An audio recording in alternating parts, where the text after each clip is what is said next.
Hey guys, Waterfowler41 here. It has been forever since I had this truck on the channel, and for that I am really sorry. Life has been absolutely crazy between work and sports with my kids, but this is the video that I've been kind of putting off for a long time, and it's basically the release of my new wheel and tire package. So we're going to cover three topics in this video. First, the obvious, we're going to cover the new wheel and tire package that I have on my truck. Second thing is I want to walk you through the nightmare it took to get these guys installed.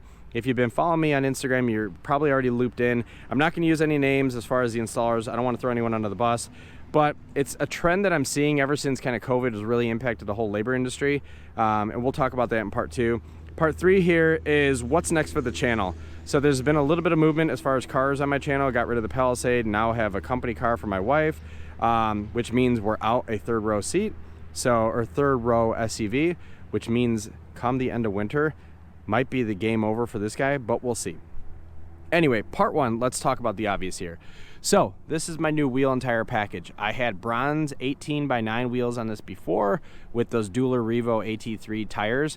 Overall, absolutely love the tires. The wheels look really good on the truck, but I was looking for a new look, and also I was trying to avoid something. So with 18s on these 5th gen Rebel or 5th gen Rams in general, the brakes are absolutely massive on these things, and what happens is if your 18s are very close to the brakes, the installer needs to be really careful about where they're putting the wheel weights, because if they're not careful and they stack up the weights, they're going to hit your brake and either scratch the wheel like they did on my last wheels, or they're going to knock the weights right off and then your tire's out of balance. You got to go back.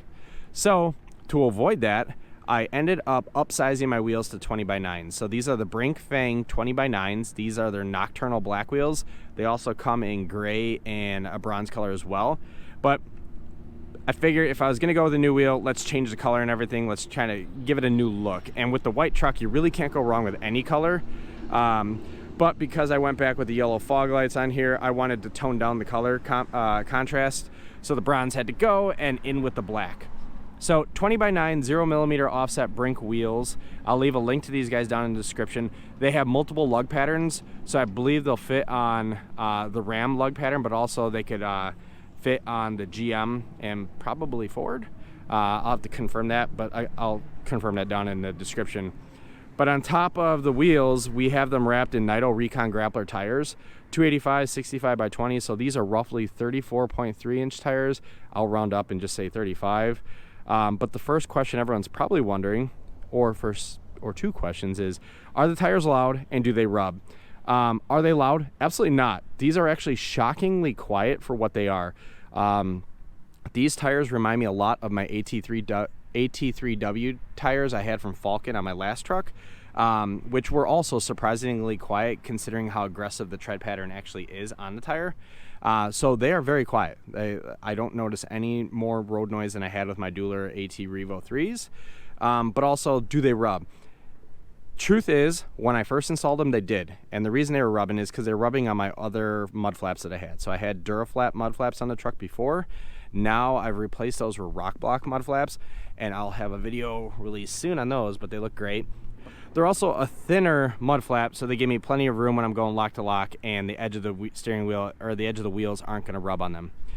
So 285 65x20 tires, Recon Grappler ATs. These are their newer tires, but again, like I said, they remind me of the AT3W from Falcon.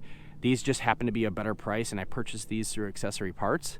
So I purchased the wheels through Accessory Parts, tires from Accessory Parts, purchased the wheels from Brink directly, and then once everything showed up, brought everything to the installer. So that is the front. Rear looks just as good. I'm really happy that I went with the black. I was considering going with the gray, but the black is kind of a muted, a little bit understated look, and on white, black wheels always look good. So awesome wheels. So the Brink Fangs in nocturnal black, 285 65/20 Recon Grapplers. Overall, absolutely love the ride quality. It really didn't change the ride quality too much. Yes, they are slightly heavier tires.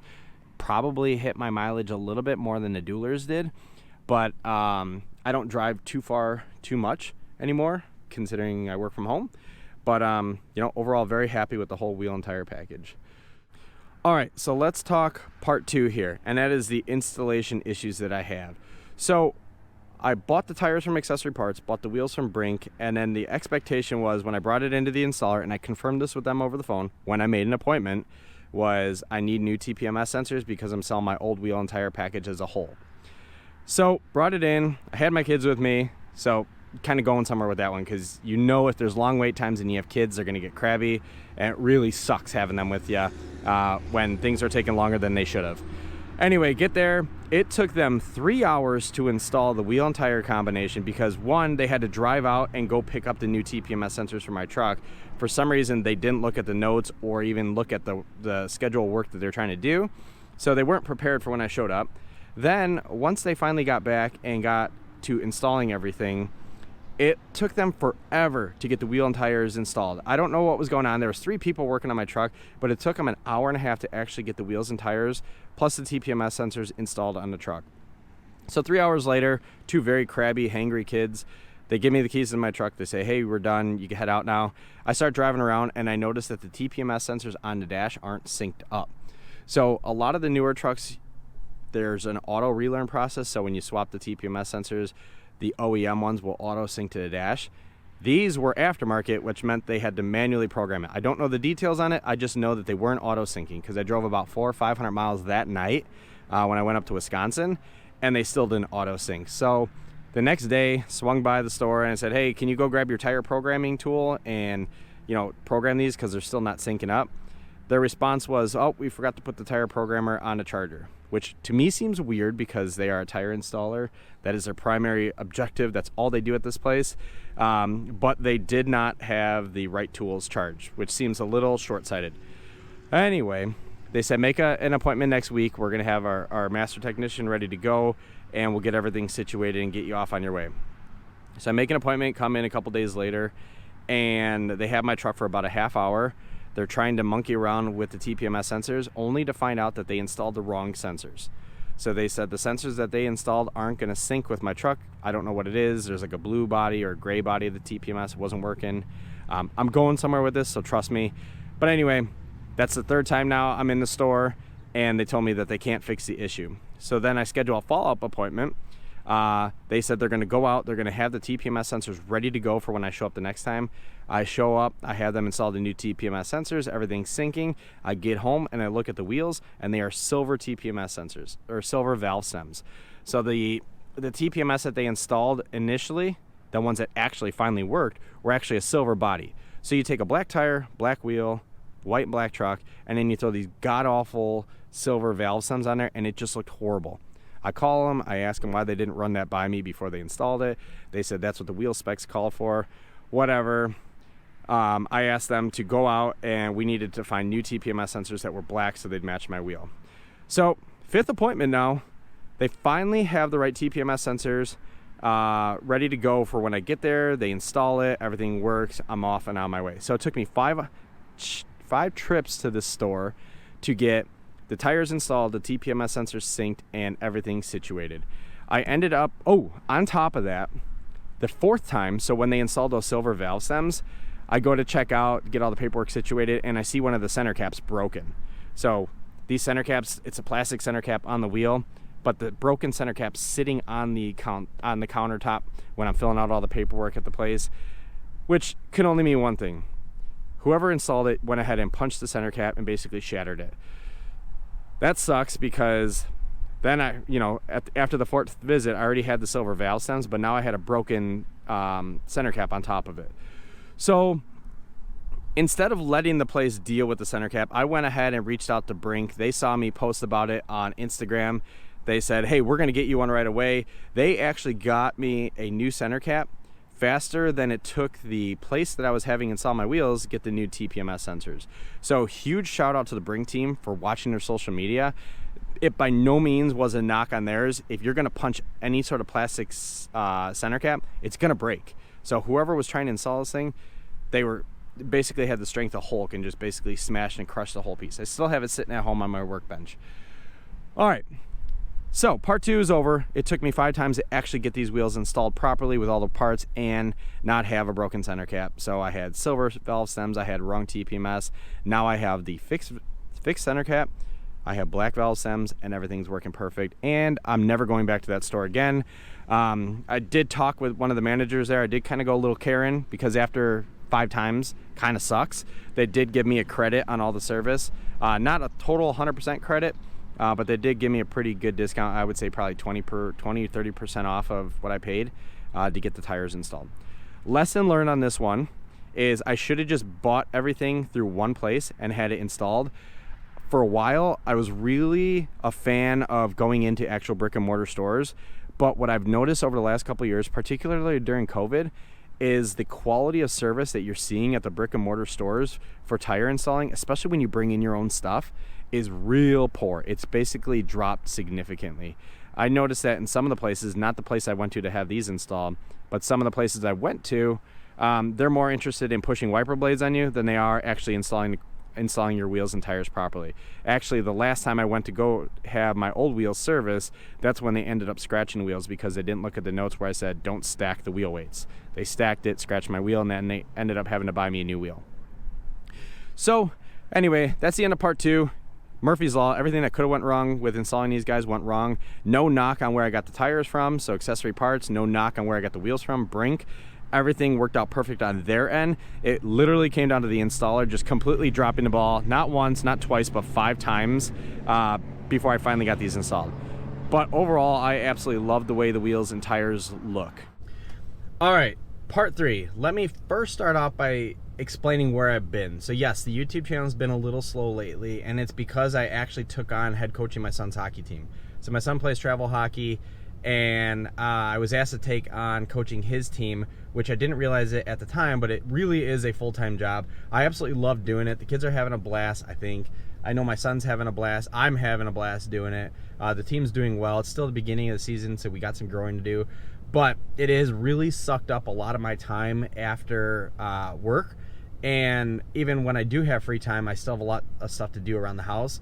So those things are all taking priority way before YouTube channel. I apologize for that. I know I promised some videos getting pushed out sooner than later, but YouTube sort of had to take a backseat there for a little while as I got my my feet underneath me with coaching.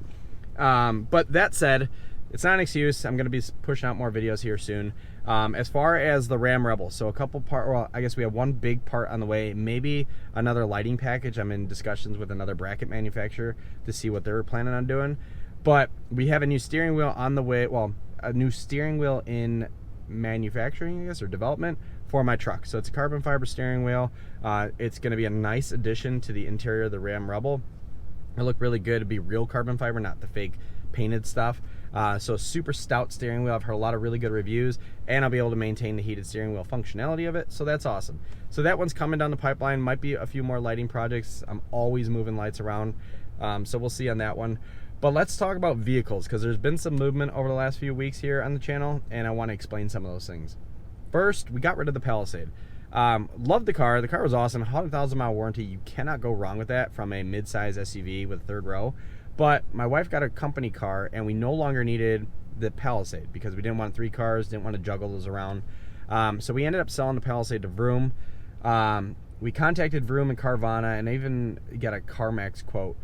Vroom happened to be the highest, and from when they gave us the quote to when we received the check, that after they paid off our loan and what was left, it was roughly 5 to 7 days. So it worked out perfect. Their communication could have used some improvement, but overall, from the time we went online, got everything situated to the time when they picked up and we got the check and everything, about 5 to 7 days, I think. So overall, super easy process, and I think they purposely make it easy. That said, that leaves us without a third row SUV, and we have growing kids, which means the Rebel might be on the chopping block here in the next couple of months, probably 6-7 months. So when we lose the third row SUV, we weren't using the third row a lot yet, but our kids are getting older. We're starting to carpool more for sports, and then the kids are starting to ask to bring friends up to our summer home, which means we need to have extra seats. So when you put everyone in the truck, you got my wife, my kids, the dog, we only have 1 seat extra. So if anyone wants to bring a friend, that's a really crappy spot to sit in the middle, and having that third row certainly does make sense, and that's where the Palisade was supposed to come in. So we are starting to play with the idea of Suburbans, Yukon XL, or the Wagoneer L. 2 things that I'm kind of fearful of. One, my gearhead heart says if you go with an SUV that's not really a very big aftermarket supported world, are you going to lose the opportunity to modify these things? And I really do think it's going to take a hit. If I go with GM, there's a little bit more aftermarket support because the Wagoneer is so new. I'm concerned that beyond wheels and really universal light mounts, there's not much that we could do to the car. I don't think there's much that we're going to need to do, which is also another fear because I do like tinkering with things. But that's one of my biggest concerns is whatever car I get next, am I going to be able to modify it to the extent that I have on the Rebel? 100%, I know the answer is no. But we need that third row eventually here as the kids get older, and I might need to take one for the team. But total plan is to let the aftermarket world kind of guide what car I go into, as well as some of our criteria that we need, obviously third row seats, second row captains. But it'll be interesting. Like I said, that's after the winter. We're going to ride the truck out through the winter. I absolutely love where it's sitting at right now from a lift standpoint, from the exhaust note, from the stereo, and then soon that steering wheel. The overall experience of driving the Rebel is awesome. It's a super comfortable truck. But I imagine Suburbans, Yukon XLs, and Wagoneer Ls are just as comfortable, if not more. But anyway, for now, we have the Rebel. We're going to keep enjoying it. If there's other parts I get along the way, expect a video to support that. I got a few videos that are going to be coming out right after this one. I already have them filmed. I just haven't had time to edit them. Again, I apologize for the delay. I thank you all for those of you who stuck around to part 3 here or skipped ahead to part 3.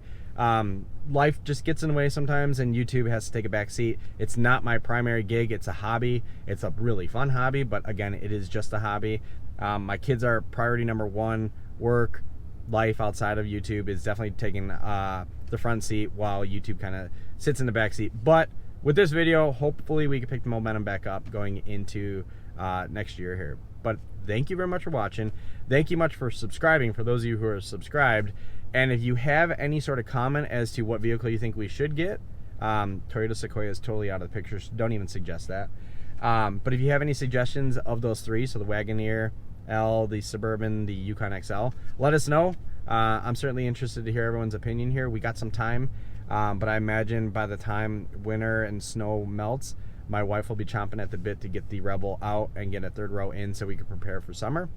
But we'll see. We'll see kind of what happens there. Every day is a new day here. But with that said, thank you very much for watching. Appreciate it. You guys have a great day. Bye.